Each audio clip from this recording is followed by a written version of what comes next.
Alright, narito na tayo ulit, no? Nailagay na natin yung ating galing doon sa ating loop, no? Doon sa taas na inilagay natin dito kanina. Nasabi natin ay ilalagay natin dito sa baba. Yan, ano ho? So, eto po sila. Yan.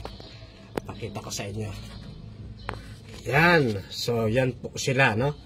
Yan. Mga German Beauty rin po. Yan. So, dilaw na German Beauty. Yan. Yan. So, handa na po sila.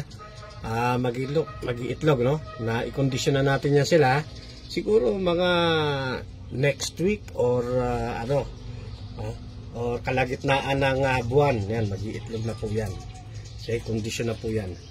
Okay, kaya ang German Beauty natin dito ay dalawa. Isang nandito at isang nasa gitna. Ayun. Yung pinakita ko sa inyo nung isang araw. Okay.